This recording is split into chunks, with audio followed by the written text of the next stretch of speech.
अभी हम लोग बात करने वाले हैं एनसीईआरटी क्लास 12 केमिस्ट्री के चैप्टर नंबर 2 का एक्सरसाइज क्वेश्चन नंबर 2.33 के सॉल्यूशन के बारे में। इस क्वेश्चन में हम लोग क्या देख रहे हैं कि 19.5 gram of fluoro acetic acid को डिसॉल्व किया गया है 500 ग्राम ऑफ वाटर में। तो जब हम लोग वाटर में फ्लोरो एसिटिक एसिड डिसॉल्व किए तो क्या हुआ, उसके फ्रीजिंग पॉइंट में डिप्रेशन आया। या कितने से डिप्रेशन आया, 1 डिग्री सेल्सियस से डिप्रेशन आया। यानी कि वाटर का नॉर्मल जो फ्रीजिंग पॉइंट होता है, नॉर्मल वाटर का जो फ्रीजिंग पॉइंट होता है वो कितना होता है, 0 डिग्री सेल्सियस होता है। लेकिन जब वाटर में हम लोग ने फ्लोरो एसिटिक एसिड डिसॉल्व कर दिया तो उसमें जो है 1 डिग्री सेल्सियस से डिप्रेशन आ गया फ्रीजिंग पॉइंट में। यानी कि अब जो फाइनल फ्रीजिंग पॉइंट होगा वो कितना हो जाएगा, -1 डिग्री सेल्सियस हो जाएगा। तो हम लोग को यहाँ पे कैलकुलेट करने बोला है वॉन्स ऑफ फैक्टर क्या हो जाएगा, यानी कि I क्या हो जाएगा, और फ्लोरो एसिटिक एसिड का डिसोसिएशन कांस्टेंट यानी कि K क्या हो जाएगा। तो यहाँ पे अगर हम लोग वॉन्ट्स ऑफ फैक्टर की बात करें तो वॉन्ट्स ऑफ फैक्टर का जो होता है एक फॉर्मूला होता है, कई सारे फॉर्मूला होते हैं, उसमें से एक फॉर्मूला क्या होता है कि observed colligative property divided by calculated colligative property करेंगे तो हम लोग को वॉन्ट्स ऑफ फैक्टर मिल जाएगा। तो यहाँ पे कॉलिगेटिव प्रॉपर्टी हम लोग को क्या दिया गया है, डेल्टा TF यानी कि डिप्रेशन इन फ्रीजिंग पॉइंट दिया हुआ है। तो ऑब्जर्व्ड कॉलिगेटिव प्रॉपर्टी यानी कि ऑब्जर्व्ड डेल्टा TF का वैल्यू तो हम लोग को पता है कि 1 डिग्री सेल्सियस है, लेकिन कैलकुलेटेड डेल्टा TF का वैल्यू नहीं पता है।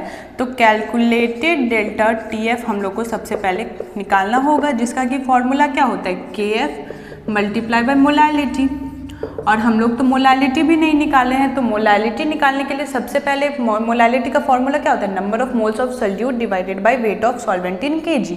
तो number of moles of solute निकालना होगा, यानी कि सोल्यूट क्या है हमारा ये, और सॉल्वेंट हमारा वाटर है। तो number of moles of solute निकालने के लिए मोलर वेट हम लोग को जानना ज़रूरी है। तो मोलर वेट की बात करें तो कितना हो जाएगा, कितना कार्बन है, 2 कार्बन है, तो 12 मल्टीप्लाई बाई 2 प्लस फ्लोरीन कितना है, एक फ्लोरीन का वैल्यू होता है 90।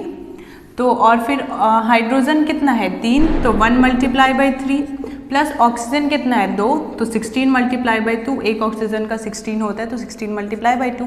तो मोलर वेट हम लोग जब इसको ऐड करेंगे तो हमारा मोलर वेट 78 आ जाएगा।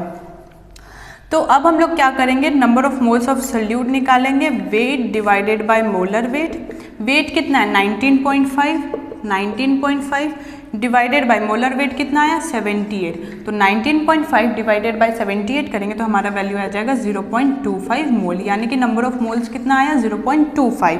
अब हम लोग क्या करेंगे, मोलालिटी निकालेंगे। तो मोलालिटी का फॉर्मूला क्या होता है, number of moles of solute divided by weight of solvent in kg।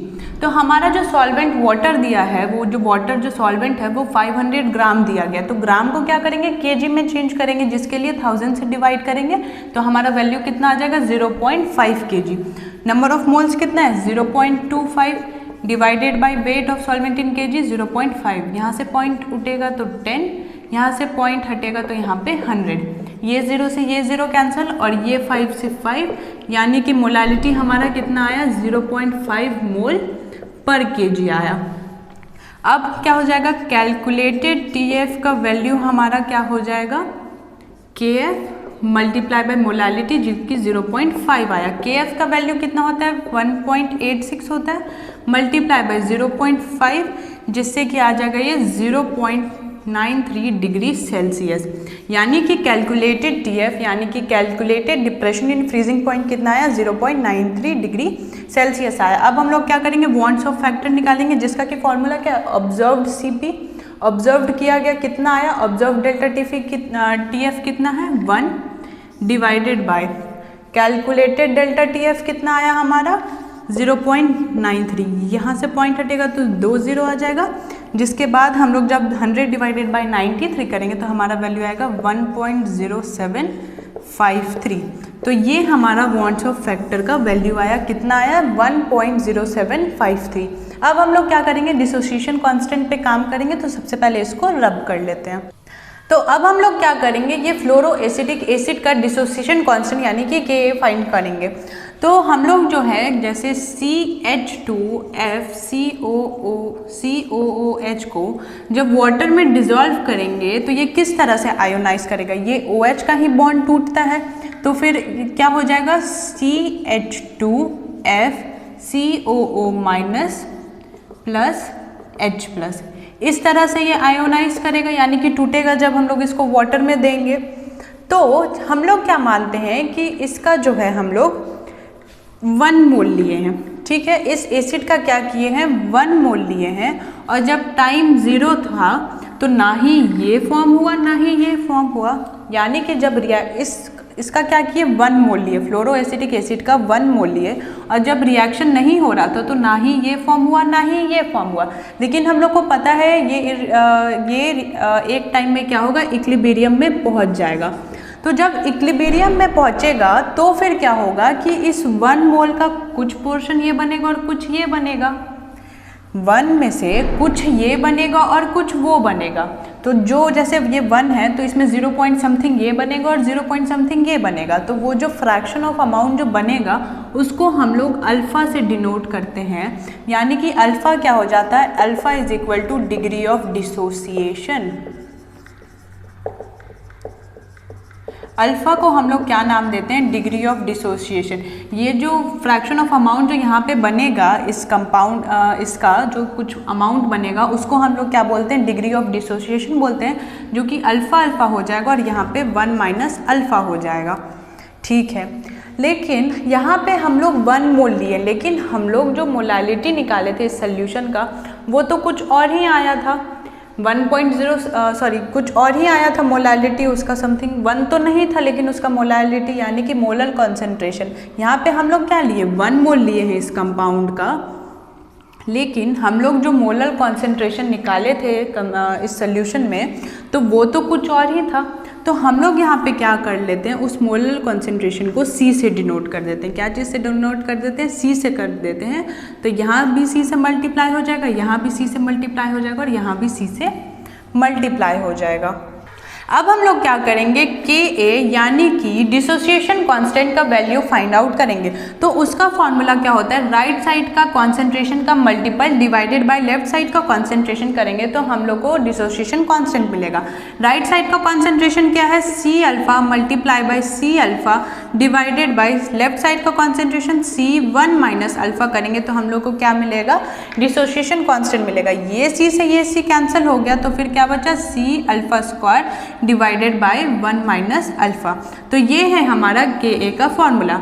लेकिन ये अल्फ़ा का तो वैल्यू हम लोग को पता है नहीं, तो हम लोग क्या करेंगे, अब अल्फ़ा का वैल्यू फाइंड आउट करेंगे। तो अल्फ़ा का वैल्यू हम लोग कैसे फाइंड आउट करेंगे, एक वॉन्स ऑफ फैक्टर का फॉर्मूला होता है कि particles after the reaction divided by particles before the reaction.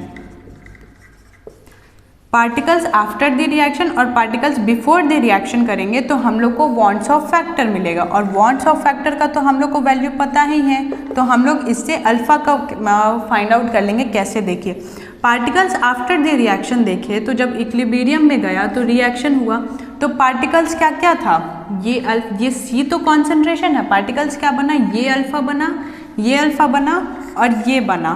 तो क्या हो गया, 1 माइनस अल्फ़ा प्लस ये इसका अल्फ़ा प्लस इसका alpha divided by before the reaction कितना पार्टिकल था, 1 ही था। कितना था, 1 ही था, तो 1 हो गया। ये अल्फ़ा से ये अल्फ़ा कैंसिल। यहाँ पे I इज इक्वल टू कितना आया, 1 प्लस अल्फ़ा डिवाइडेड बाय 1 आया। तो ये 1 का तो कुछ नहीं होगा, तो I is equal to 1 plus alpha आया। तो अल्फ़ा इज इक्वल टू क्या हो जाएगा, I माइनस 1 है ना। तो अल्फ़ा इज इक्वल टू आई का वैल्यू हमारा कितना आया था, वॉन्स ऑफ फैक्टर का वैल्यू कितना था, 1.0753 आया था, और -1 करेंगे तो अल्फ़ा इज इक्वल टू हमारा कितना आ जाएगा, 0.0753। तो अल्फ़ा का जो वैल्यू आया वो हमारा कितना आया, 0.0753 हमारा अल्फ़ा का वैल्यू आया। अब हम लोग क्या करेंगे, हमारा यहाँ पे फिर Ka का फॉर्मूला क्या आया था, Ka का फॉर्मूला हमारा क्या आया था, C alpha square 1 minus alpha divided by 1 minus alpha.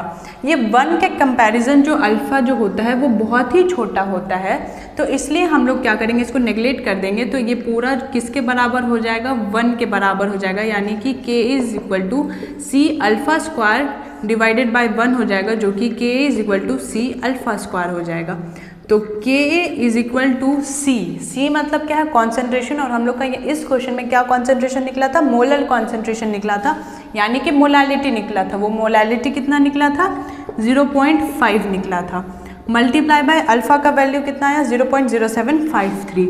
0.0753 का होल स्क्वायर कर देते हैं। तो K A is equal to क्या आया? 0.5 multiply by 0.0753 multiply by 0.0753 divided by 1 है, तो 1 का तो कुछ वैल्यू होता नहीं है। ये पॉइंट हटाएंगे, ये पॉइंट हटाएंगे, ये पॉइंट हटाएंगे, तो कितना आ जाएगा? 1 2 3 4 5 6 7 8 4 4 8 1 9, तो 10 to the power 9 हो जाएगा। 1 2 3 4 5 6 7 8 9, तो 10 to the power 9 हो जाएगा यहाँ पे। फिर जब हम लोग के ए मल्टीप्लाई, जब ये पूरे टर्म को मल्टीप्लाई करेंगे तो हमारा जो वैल्यू आ जाएगा वो आ जाएगा 2835045, यानी कि के ए जब हम लोग इस टर्म को पूरे टर्म को मल्टीप्लाई करेंगे तो हमारा वैल्यू कितना आ जाएगा? 2835045 आ जाएगा, और divided by 10 to the power 9 कर देंगे। तो अब क्या करेंगे? यहाँ पे हम लोग पॉइंट लाएंगे। किसके बाद पॉइंट लाएंगे? 2 के बाद पॉइंट लाएंगे। तो कितने डिजिट के पहले पॉइंट ला रहे हैं? ये देखिए 1 2 3 4 5 6 डिजिट के पहले हम लोग पॉइंट लाना चाह रहे हैं। तो क्या करेंगे? 10 to the power 6 divided by 10 to the power 6, ऐसे ही ऊपर नीचे हम लोग क्या करेंगे? एक 10 to the power 6 से मल्टीप्लाई कर देंगे, 10 to the power 6 से डिवाइड कर देंगे, ताकि क्या होगा? इस 10 to the power 6 के कारण यहाँ पे पॉइंट आ जाएगा के ए, और ये फिर ऊपर चला जाएगा जो कि सब्ट्रैक्ट हो जाएगा। तो वैल्यू फिर क्या आ जाएगा? 2.835 multiply by 10 to the power -3 हो जाएगा। तो हम लोग का डिसोसिएशन कांस्टेंट फिर हमारा कितना आया? 0.835 इंटू 10 to the power -3 आया। तो हम लोग से दो चीज़ बोला था कैलकुलेट करने के लिए, वॉन्ट्स ऑफ फैक्टर जिसका कि वैल्यू आया 1.0753, और डिसोसिएशन कांस्टेंट जिसका कि वैल्यू आया 2.835 इंटू 10 to the power -3।